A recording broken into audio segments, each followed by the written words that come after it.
사랑하는 여러분, 인생을 살면서 누군가에게 인정을 받는다는 것은 아주 행복한 일입니다. 특히 남성들은 자신을 믿고 신뢰하며 가까이 하기를 원하는 자를 위하여서 목숨도 내어놓을 수 있는 존재라고 합니다. 남성뿐만 아니라 여성도 마찬가지고 아이도 노년도 마찬가지입니다. 내가 이 땅에 살아가면서 내가 속한 공동체에 그리고 내가 관계하는 사람들 사이에 내가 여전히 존재감이 있고 그리고 또한 소중한 사람이라고 인정을 받는 것 싫어할 사람은 아무도 없습니다. 지난주에 저와 함께 여러분이 말씀을 보셨던 것처럼 느헤미야라는 사람은 페르시아로 끌려온 포로 3세입니다. 그런 포로 3세가 술 간원이 되었습니다. 지덕체를 겸비한 그를 눈여겨본 바로 아닥사스다 왕은 그를 포로민 3세로 아무것도 할 수 없는 능력과 실력은 있어도 그의 기회를 펼칠 수 없는 그런 연약한 존재로 내버려 두지 않고 왕 곁에 두고 그리고 술 맡은 관원의 역할을 맡기며 왕의 남자가 되어졌습니다. 그렇다면 여러분, 이 느헤미야는 그 순간 어떻게 왕궁 생활을 했을 것이라 생각하십니까? 그는 아마 왕궁에서 생활하는 그 순간순간 그는 한 번도 잊지 않고 기억한 것이 있을 겁니다. 무슨 일을 하든지 그리고 어디에 있든지 왕 앞에서 일하는 것처럼 성실하게 그의 삶을 감당했을 겁니다. 혹 여러분들 중에 직장 생활을 하시는 분들이 있습니까? 직장에서 여러분들은 어떻게 생활하십니까? 왜냐하면 느헤미야 편에서는 바로 아닥사스다 왕의 인재 등용에 관한 철학은 그를 아주 밑바닥 인생이 아니라 그리고 그곳에서 아주 높은 자리까지 올라가게 해 주었던 특별한 관대함이 적용되어졌기 때문에 그렇습니다. 그런데 여러분, 그가 걸어왔던 길, 그리고 그가 쌓아놓았던 명성, 그리고 또한 왕으로 받았던 인정과 주변의 모든 사람들로부터 귀하게 여김받았던 그 모든 것들을 내려놓기로 그는 마음을 먹었습니다. 지금까지 그의 사명은 무엇이었다고요? 나를 인정하고 그리고 또한 그를 그 자리에 불러 그에게 귀한 직분을 맡겨준 왕을 위하여서 목숨을 바치는 것이 그의 최고의 사명이었습니다. 그런데 그에게는 그보다 더 큰 사명이 들어와 버렸습니다. 그에게는 그보다 더 큰 비전이 그의 가슴에 별이 되었고 그의 마음과 온몸을 요동하게 했습니다. 그것이 무엇입니까? 바로 예루살렘의 영광을 회복하는 것이었습니다. 사랑하는 여러분, 하나님께서는 매 순간마다 사람을 통하여서 사건과 환경을 통하여서 하나님께서는 당신의 일에 우리를 초청하시고 부르십니다. 그렇게 하나님께서 우리를 부르실 때에는 우리의 사명을 위해, 비전을 위해 내 것을 포기해야 하는 순간이 맞닥뜨려지게 되는 것도 사실입니다. 그때 저와 여러분들은 어떻게 하시겠습니까? 머뭇거리시겠습니까? 아니면 사사로운 인정에 묶여서 망설이겠습니까? 타인과 공동체를 위하여 자기의 것을 돌보지 않고 챙기지 않고 수고하는 직장인을 그 기업의 리더는 결코 잊지 않고 기억합니다. 그리고 그에게 중요한 순간, 그리고 또한 꼭 필요한 순간에는 보이지 않도록 돕는 것이 직장 생활과 우리들의 관계 속에서도 나타나지요. 이와 마찬가지입니다. 하나님의 역사와 하나님의 일하심 가운데도 마찬가지인 것 같습니다. 하나님께서는 어떻게 우리의 삶에 선택하며 행하며 또 살아가는지 그 중요한 순간순간마다 하나님께서는 잊지 않고 기억하시고 그리고 또한 하나님의 선하신 손으로 우리를 도와주심을 저는 믿습니다. 이미 왕의 술관인이 된 느헤미야는 생각해 보세요. 눈 한번 질끈 감고 그 자리에 머물러 있었으면 편안한 생활이 보장되어져 있습니다. 그런데 하나님으로부터 예루살렘 소식을 들은 그 날부터 돌보아야 할 사람들이 자꾸만 눈만 감으면 보입니다. 안전한 보금자리를 내가 가서 마련해 주어야 하겠다. 그리고 또한 우리의 조상들이 자기가 태어나기도 전에 무너졌던 성벽, 그리고 또한 들어서 알고 있는 그 성벽이지만 그의 머릿속에는, 그의 마음 안에는 이스라엘과 그리고 예루살렘의 성벽의 회복과 영광의 회복이 온전히 들어와 있었던 것을 알 수가 있습니다. 그래서 그는 포로민 3세에서 왕의 남자가 된 출세한 인생이지만 그 모든 것을 내려놓고 하나님의 부르심 앞에 자신의 몸을 던지기를 결정하였습니다. 그런데 여러분, 이와 같은 결정이 있음에도 불구하고 사실 느헤미야는 아무것도 할 수가 없었습니다. 왜냐하면 현실적인 문제가 있었기 때문이죠. 그 현실적인 문제는 무엇일까요? 느헤미야는 술 맡은 관원이라는 높은 관직에 올라갔지만 그의 스스로 일을 그만둘 권한이 없습니다. 권한이 없을 뿐만 아니라 예루살렘으로 돌아갈 만한 명분도 없습니다. 그렇게 그는 아무것도 할 수 없는 현실의 문 앞에서 긴 시간을 보냅니다. 여러분, 얼마의 시간을 보내었을까요? 4개월의 시간을 보내었습니다. 지난주에 읽었던 느헤미야 1장 1절에는 기슬르월이라 그렇게 말하죠. 그리고 오늘 저와 여러분이 읽었던 말씀에는 니산월이라 이렇게 말하죠. 이것은 페르시아의 원력을 말하는 것입니다. 태양력으로 바꾼다면 기슬르월은 11월과 12월, 그리고 니산월은 3월과 4월입니다. 그래서 여러분, 아직 원력으로 움직여지는 그 나라에서는 해가 바뀌지 않았으므로 제20년 기슬러월에서부터 니산월까지 4개월이라는 시간 동안 그 시간이 계속해서 지나가고 있었습니다. 느헤미야의 타는 가슴을 하나님은 알고 계시는 걸까요? 그리고 또한 느헤미야의 이글이글하는 그 비전을 우리 하나님께서는 알고 계시는 것일까요? 속절없이 시간은 흘러갔습니다.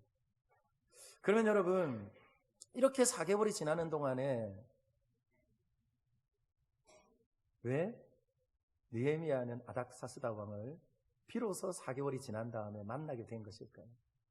여기에는 두 가지 좀 근거 있는 이유가 있습니다. 여러 가지 이유들이 있는데요. 그 가운데 특별히 근거 있는 이유 두 가지를 하나 말씀을 드릴게요.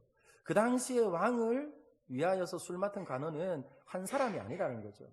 여러 사람들이 있습니다. 여러 사람들이 있음으로 인하여서 어떻게 순번을 짜서 돌아가며 섬기기에 그와 같은 사명과 비전이 들어온 그날로부터 4개월이 지난 다음에 비로소 오늘 술을 앞에 두고 그리고 또한 왕과 느헤미야가 마주할 수 있게 되었다는 거예요. 이뿐만 아니라 그 당시에 왕궁은 한 곳에 있지 않습니다. 바벨론에도 있었고 메대 땅에도 있었고 그리고 수산이라는 그곳에도 있었습니다. 그래서 계절에 따라 왕궁을 옮겨 다닌 거죠. 그래서 겨울철을 보내야 하는 그 수산궁에 그 술 맡은 역할을 감당하는 이가 느헤미야였고 비로소 누가 왔다고요? 계절에 따라 아닥사스다 왕을 만날 수 있게 되었다는 것입니다. 사랑하는 여러분, 4개월은요 비전에 눈을 뜨는 그 과정 가운데 성벽이 무너진 시간부터 비전에 눈을 뜨는 그 140년에 비하면 아주 찰나와 같은 시간입니다. 그러나 결코 느헤미야에게는 짧은 시간이 아니에요. 사랑하는 여러분, 할 일이 있는 사람, 그리고 인생의 목적이 있는 사람, 그리고 또한 사명과 비전이 있는 사람은요 하루하루가 달라요. 그러나 삶의 방향이 없고 목적이 없고 비전이 없는 인생은 10년도 하루 같고 하루도 10년 같아요. 그래서 늘 반복되는 생활 가운데서 아무 의미 없이 살아갑니다. 그래서 140년에 비하여서 4개월은 아주 짧은 시간이지만 느헤미야에게는 결코 짧은 시간이 아니었습니다. 어떻게 알 수 있을까요? 오늘 저와 여러분이 읽었던 1절부터 3절까지 반복되어지는 것 가운데 수심이라는 단어가 나오지요. 수심이라는 단어. 결코 왕 앞에서 근심된 얼굴을 보일 수 없는 간원임에도 불구하고 그의 얼굴에는 수심이 있었어요. 이전에는 한 번도 근심된 얼굴을 보인 적이 없었지만 기도하며 기다리고 또한 기도하며 또한 인내하는 그 과정 가운데 숨길 수 없는 그의 마음의 표현이 얼굴로 드러나게 된 것입니다. 사랑하는 여러분, 저는 오늘 여러분들과 저에게 하나님께서 물으십니다. 하나님께서 우리에게 비전도 주시고 삶의 방향도 주시고 목적도 주셨지만 하나님의 뜻이 지체되어지는 것 같고 그리고 또한 더디 이루어지는 것 같을 때 저와 여러분들은 어떻게 여기십니까? 사무엘 디퐁이라는 사람이 이런 말을 하더라고요. 그는 프랑스 혁명이 이루어졌던 초기에 정치학자이고 경제학자인데요. 그가 이런 말을 했습니다. 하나님이 지체하고 계신 것을 절대 거절이라고 생각하지 마라. 저를 한번 따라할까요? 하나님이 지체하실 때 무엇하지 말라고요? 거절이라고 여기지 말라는 겁니다. 그러면서 그는 이렇게 말합니다. 견디라. 그리고 또한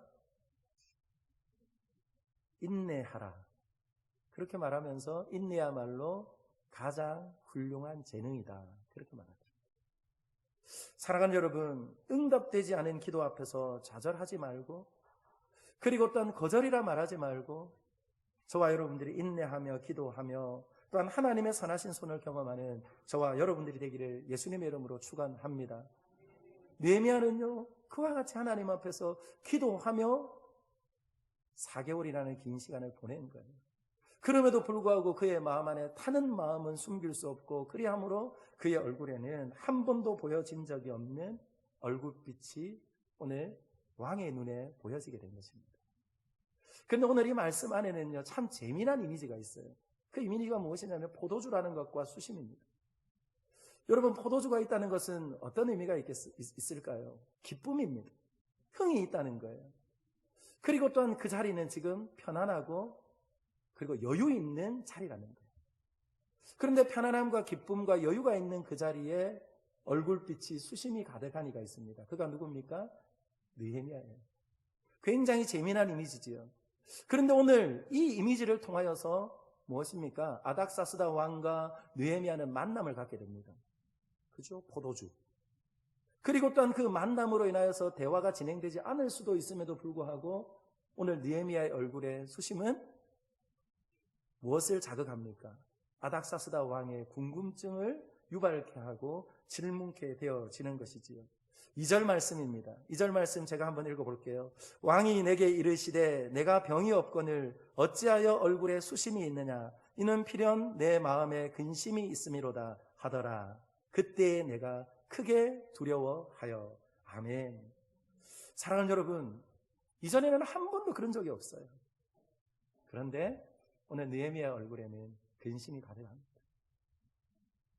페르시아의 관습으로 보자면 오늘 이 느헤미야는요 죽음을 면하기 어려운 순간입니다. 그렇기 때문에 오늘 뭐라고 말합니까? 자신의 마음이 들켜버린 그 순간 두려워했다는 거예요. 그는 철저하게 훈련된 사람입니다. 왕의 흥을 절대로 깨트리지 마라. 그리고 왕 앞에 가면 당신의 치세로 인하여서 나는 편안하고 안전하고 그리고 당신의 은혜로 나는 살고 있음을 그의 얼굴로 표현하는 것을 그는 철저하게 훈련된 프로입니다. 그 순간 그는 프로임에도 불구하고 얼굴빛이 드러나는 순간 얼마든지 왕의 진노를 싸고 그 왕의 진노로 인하여서 그는 죽음을 면하기 어려운 위기와 위험의 순간이었다는 것. 실제로 페르시아의 역사가들이 기록해 놓은 글을 보면 그 일로 인하여서 죽음을 당한 이들이 꽤 많이 있습니다. 그런데도 불구하고 느헤미야는 그죠? 죽음의 자리로 떨어지지 않습니다. 그 두렵고 떨리는 그 순간을 무엇으로 바꿉니까? 용기로 바꾸는 거예요. 그리고 용기를 바꾸고 이스라엘 성벽을, 예루살렘 성벽을 다시금 재건하는 일에 가장 걸림돌이고 장애물이었던 아닥사스다 왕을 자신의 최고의 후원자로 삼아 다시금 예루살렘으로 돌아가고 그리고 예루살렘으로 돌아가서 성벽을 재건하는 기적 같은 역사를 만들어냅니다. 사랑하는 여러분, 저는 우리 사랑하는 모든 믿음의 성도님들의 삶에 이와 같은 놀라운 기적이 일어나기를 예수님의 이름으로 축원합니다. 장애물도 디딤돌로 삼아버리고 그리고 내 인생의 가장 크고 두려움의 존재라 할지라도 나의 가장 큰 후원자로 삼아버리는 놀라운 은혜가 저와 여러분들의 삶이 되기를 예수님의 이름으로 축원합니다. 그러면 여러분, 오늘 그는 수상궁에서 예루살렘으로 그의 비전의 첫걸음이 시작되어지는 그 놀라운 기적은 도대체 어떻게 일어난 것일까? 하나님의 선하신 손이 도왔죠. 그러나 그 하나님의 선하신 손 아래 어떤 일이 일어났느냐 하는 것입니다. 오늘 예루살렘 성벽을 재건하는 것을 그의 입에 담는 그 순간 자칫하면 그는 왕의 위엄을 훼손할 수도 있고, 그리고 또한 그것으로 인하여서 그는 모반을 하기를 꾀하는 모반의 수괴가 되어져서 목이 달아날 수도 있는 위험한 정치적으로 복잡한 사건이 얽혀있는 그 실타래를 풀어야 되는 순간입니다. 그런데 그는요, 그가 하고 싶은 말을 먼저 꺼내지 않아요. 어떻게 합니까? 오늘 저와 여러분이 읽었던 3절 말씀 한번 보도록 할까요? 같이 읽습니다. 준비, 시작. 왕께 대답하되 왕은 만세수를 하옵소서. 내 조상들의 모실이 있는 성읍이 이제까지 황폐하고 성문이 불탔사오니 내가 어찌 얼굴에 수심이 없사오리까 하니. 아멘. 왜 여러분 이것이 왕의 위엄과 정치적으로 복잡한 문제인 줄 아세요? 성벽의 재건을 멈춘 사람이 아닥사스다 왕입니다. 아닥사스다 왕은 그 성벽이 재건되어지는 것을 방해하는 수많은 사람들의 방해와 그리고 또한 모함하는 그 상소를 받아서 이 이스라엘 백성들은 원래 유일신 사상을 가지고 있어서 좀처럼 교화가 되지 않고 목이 곧은 백성이기에 결코 길들여지지 않기 때문에 만일에 그들이 성벽을 쌓고 그리고 또한 그들의 민족성이 다시금 회복되어지면 당신은 그들에게 영향력을 미칠 수 없을 것입니다. 그와 같은 끊임없는 상소가 있었어요. 그리고 그 상소에 아닥사스다 왕의 마음이 흔들린 겁니다. 왜냐하면 그 당시에 그리스와 함께 패권을 다투며 전쟁을 하고 있는 때예요. 그런데 여러분, 이스라엘은 작은 땅이지만 굉장한 요충지입니다. 지중해와 연결이 되어져 있고 그리고 또한 밑으로는 애굽과 연결이 되어져 있는 굉장한 요충지입니다.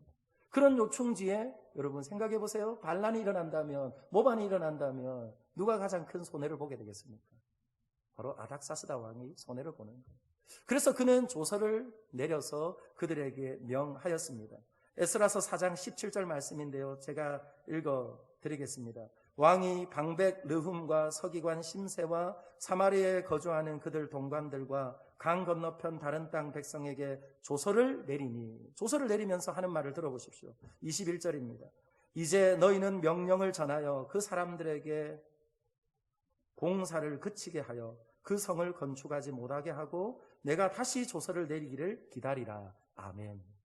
누가 멈췄다고요? 아닥사스다 왕이 멈춘 겁니다. 너무나 민감한 사안이에요. 여러분, 왕이 결정한 일, 조서가 내려진 일을 다시 뒤집는 것이 여러분 가능합니까? 오늘 이 시대는 가능하지요. 그러나 그 시대에는 불가능한 일입니다. 그것을 입에 꺼내는 순간은 반역이고, 그리고 또한 얼마든지 왕에게 목이 달아날 수 있는 그 순간이 바로 느헤미야가 하고 싶은 말이에요. 그래서 그는 예루살렘 성벽을 재건하기로 나를 보내주십시오 하는 그 말을 하기 전에 이렇게 말합니다. 우리 조상들의 묘실이 있는 그 성읍이 황폐케 되어졌습니다.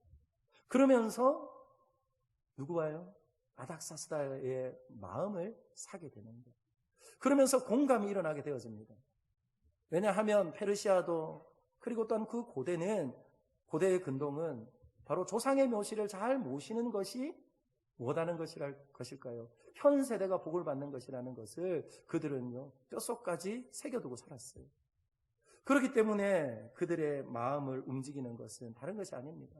우리의 민족을 당신의 손안에서 내가 해방케 하고 그리고 든든하게 하고 독립케 하는 것이 내일입니다 라는 말이 아니라 무엇입니까? 그와 충분히 공감할 수 있는 이야기를 통하여서 그의 마음을 얻게 되는 거죠. 이것이 무엇입니까? 지혜인 거예요. 그 두려움의 순간을, 그 무서움의 순간을 어떻게 해요? 하나님이 주신 지혜로 바꾸는 거예요. 사랑하는 여러분, 저는 우리 사랑하는 성도님들의 삶에도 이와 같은 지혜로운 말을 담아 지혜로운 삶을 살아가는 하나님의 백성들이 되기를 예수님의 이름으로 축원합니다. 잠언 14장 3절 말씀이 이렇게 말해요. 미련한 자는 교만하여 입으로 매를 자청하고. 다시 말씀드립니다. 오늘 느헤미야의 말은 그 자신이 매를 맞을 수 있는 순간이기도 하고 다시는 민족이 일어설 수 없는 아주 위험한 순간이었습니다. 그러나 잠언 14장 3절에 이어 나오는 말씀은 지혜로운 자의 입술은 자기를 보존하느니라. 아멘. 자신을 보존하는 순간, 그리고 또한 민족을 다시금 중흥케 하는 그 일에 하나님께서는 지혜로 역사하신 것을 보게 되었습니다. 사랑하는 여러분, 누가 주신 지혜입니까? 저는 사람이 주신 지혜가 아니라 그 짧은 찰나에 하나님이 주신 지혜인 것을 믿습니다. 왜냐하면 그 마음이 열려서 계속해서 대화하는 과정 가운데 그 지혜를 어떻게 얻었는지 알 수 있어요. 저와 여러분이 오늘 읽었던 4절 말씀 한번 보십시오. 계속해서 묻습니다. 그래서 내가 너에게 무엇 해주기를 원하느냐라고 물을 때에 오늘 4절 말씀의 마지막에 뭐라고 말합니까? 제가 한번 읽어볼까요? 내가 곧 하늘의 하나님께 무엇 했다고요? 묵도하였다. 그렇게 말합니다. 묵도는 무엇입니까? 소리내어서 기도한 것이 아니에요. 이것도 얼마나 지혜롭습니까? 여러분, 지하철을 타고 다니고 직장에서 생활하면서 여러분들이 한 영혼을 구원하기 위하여서 기도하시잖아요. 기도하시는 분들만 아멘. 기도 안 하시네요. 웃으시는 분은. 이제부터 기도하시기를 예수님의 이름으로 축원합니다. 그런데 통성으로 기도하고 그 사람을 붙들고 흔들며 기도하는 게 여러분 지혜로운 일입니까? 그렇지 않아요. 그 왕 앞에 그는 조용히 기도합니다. 묵도요, 묵도. 아주 짧은 찰나의 순간에 기도하는 거예요. 그런데 여러분, 이렇게 짧은 찰나에 기도할 수 있다는 것은 무엇입니까? 평소에 그는 기도하는 사람이라는 거예요. 그는 평소에 기도하며 하나님께 도움을 구하고 하나님께 지혜를 구하는 사람이라는 것을 우리에게 반증하고 있어요. 언제 내 삶이 드러납니까? 내가 알지 못하는 깜짝 놀랄 순간에 내 실체가 다 드러나는 거예요. 그렇죠? 깜짝 놀랄 순간에 여러분들은 엄마야! 엄마를 찾으십니까? 아니면 아버지를 찾으십니까? 저는 오늘 아버지를 찾은 느헤미야와 같이 우리 삶에 늘 지혜를 주시고 순간에도 피할 길을 주시고 또한 은혜와 생명을 다하셔서 내 삶을 보존하시며 그리고 내가 속한 곳을 하나님께서 축복해 주시는 통로가 되기를 소망하며 기도함으로 지혜를 얻고 순간에도 기도함으로 위기의 순간을 그리고 하나님의 놀라운 기적의 순간으로 바꾸시는 주인공들이 되기를 예수님의 이름으로 축원합니다.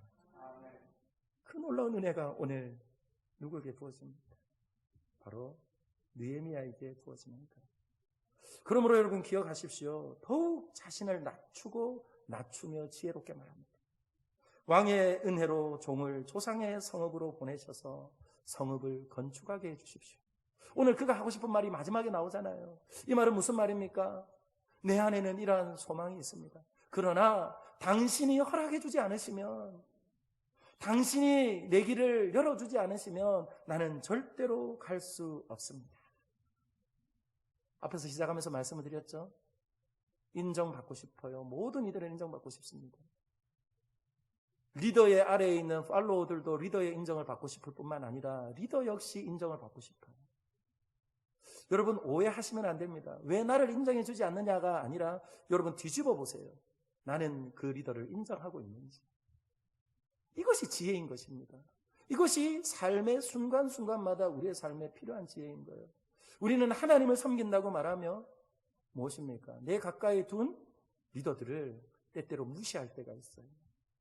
그러나 여러분, 그 리더들은요, 혹 여러분들보다 실력과 지혜와 명철함은 부족할지 몰라도 여러분들의 길을 열어줄 수도 있고 닫을 수도 있다는 것을 결코 잊지 않는 하나님의 사람들이 되기를 예수님의 이름으로 축원합니다. 그게 지혜인 거예요. 그래서 그는 진리를 알고 진실을 알고 참을 알지만 그 진리와 진실이 이루어지기를 원하며 자신의 몸을 더욱 낮추며 그리고 또한 말하는 것. 여러분, 비행기가 이륙할 때 그 비행기는 어디를 떠다니는 것입니까? 하늘을 떠다니며 사람들을 편리케 하는 교통수단입니다. 그 비행기 하면 하늘이 생각납니다. 근데 여러분, 비행기에게 있어서 가장 중요한 순간은 언제인 줄 아세요? 이륙하는 순간이에요. 하늘에 떠다니는 역할을 하기 위해서 그는 어떻게 해요? 비행기는 땅에서요 목숨을 걸고 달립니다. 힘을 다해 달려요. 땅을 힘차게 달려서 그 추진력으로 날아오르지 않으면 그는 나를 수가 없다는 거예요. 마찬가지입니다. 우리 성도들은 목에 칼이 들어와도 진리를 말해야 되는 순간들이 있어요. 그런데 여러분의 인생에 한번 솔직히 말해보세요. 진리를 말해야 되는 순간은 몇 번이나 있던가요? 목에 칼이 들어와도 진실을 말해야 되는 순간들은 몇 번이나 있던가요? 그런데도 우리는 입버릇처럼 말합니다. 나는 목에 칼이 들어와도 진리를 말해야 된다. 진실은 말해야 된다. 그런데 엄밀하게 다시 말씀해 보세요. 질문해 보세요. 여러분의 순간에 정말 목숨을 걸어야 되는 순간들이 정말 그렇게 많이 있나요? 그런데 우리는 나의 정당성을, 나의 옳음을 말하기 위해서 그와 같이 말하며, 그렇죠? 지혜를 사용하지 못하고 그리고 매를 버는 인생들일 수 있다는 거예요. 그러므로 저는 오늘 이 시간 우리 하나님께서 오늘 느헤미야를 통하여서 그의 인생의 가장 큰 장애물이 될 수 있는 그 왕의 마음을 바꾼 지혜가 무엇인지 배울 수 있기를 예수님의 이름으로 축원합니다. 그 지혜는 하나님이 주신 지혜. 로마서 13장 1절과 2절 말씀이 이렇게 말합니다. 각 사람은 위에 있는 권세자들에게 복종하라. 권세는 하나님으로부터 나지 않음이 없나니 모든 권세는 다 하나님께서 정하신 바라. 그러므로 권세를 거스르는 자는 하나님의 명을 거스름이니 거스르는 자들은 심판을 자취하리라. 사랑하는 여러분, 신약과 구약의 간격이 수천 년이 있지만 이것이 느헤미야의 지혜이고 또한 이것이 하나님의 나라의 법칙이고 또한 이 땅을 살아가는 일반 은총인 것을 우리에게 분명히 말씀합니다. 그러므로 성도는요, 그러므로 교회는요, 우리의 말에 힘이 들어가면 안 돼요. 우리의 말에 힘이 들어가면 안 됩니다. 진리를 아는 성도와 교회는요, 더욱 말에 지혜가 필요하고 겸손이 필요합니다. 그때에 하나님께서는 저와 여러분의 삶을 통하여서 새로운 일을 한 걸음 더 나아갈 수 있도록 길을 여시고 역사하심을 믿고 여러분의 삶에 하나님의 크신 은혜의 발걸음이 더해지기를 예수님의 이름으로 축원합니다. 이뿐만 아니죠. 오늘 말씀을 통하여서 하나님께서는 한 가지 더 말씀합니다. 그것은 무엇일까요? 오늘 5절 말씀을 통하여서 꼭 하고 싶은 것이 아닥사스다 왕에게 전달이 되어졌습니다. 그러자 오늘 아닥사스다 왕이 다시 묻습니다. 어떻게 묻습니까? 6절 말씀입니다. 같이 읽습니다. 시작. 그때에 왕후도 왕 곁에 앉아 있었더라. 왕이 내게 이르시되 내가 몇 날에 다녀올 길이며 어느 때에 돌아오겠느냐 하고 왕이 나를 보내기를 좋게 여기시기로 내가 기한을 정하고 아멘. 이제는 확연하게 아닥사스다 왕의 얼굴과 그리고 또한 그의 말에 느낄 수 있게 되어졌어요. 마음이 활짝 열렸습니다.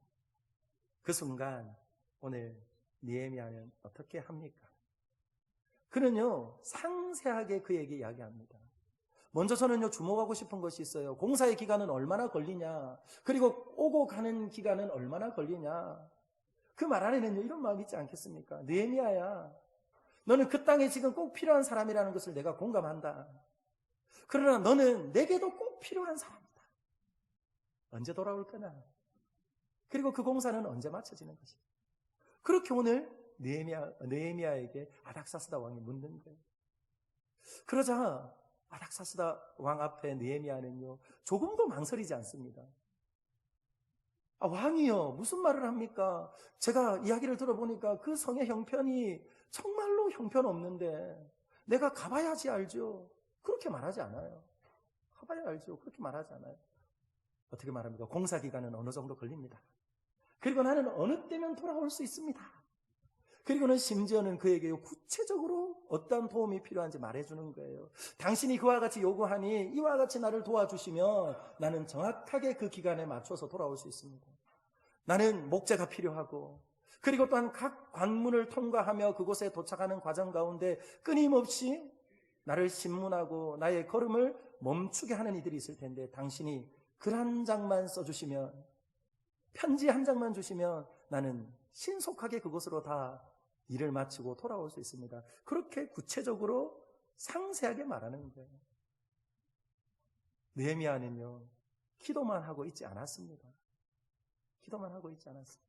무엇 하고 있었습니까? 어디에 가면 정확하게 목재를 구할 수 있고, 그리고 또한 어떠한 관문을 통하여서 그가 신속하게 갈 수 있는지, 이 모든 것들이 언제요? 하나님이 일하시기 전 그는 4개월 동안 철저하게 준비되어지고, 그리고 또한 계획되어졌다는 거예요. 그러므로 여러분 기억하십시오. 저와 여러분의 삶에 늘 준비되어 있는 하나님의 사람들이 되기를 예수님의 이름으로 축원합니다. 제가 글을 읽다가 보니까 이런 글이 있더라고요.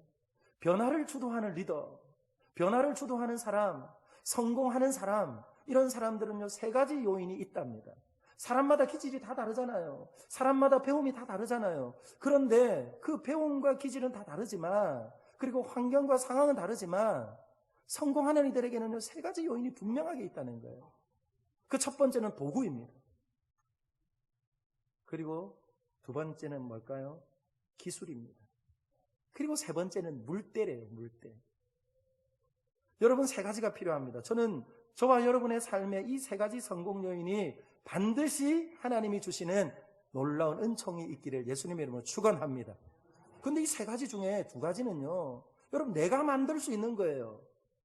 도구와 기술은 가진 사람들의 은사와 재능에 따라서 시간의 차이가 있습니다. 좀 더디게 배우는 사람이 있어요. 그런데 더디게 배우지만 확실하게 배우고 그것을 지속적으로 하는 사람이 있어요. 그런데 또 이런 사람도 있습니다. 하나를 배우면 열을 하는 사람이 있어요. 빨리 배웁니다. 그런 사람 분명히 있어요. 그래서 여러분, 시간의 차이는 있지만 도구와 기술은 준비하고 훈련하고 배우고, 그리고 또한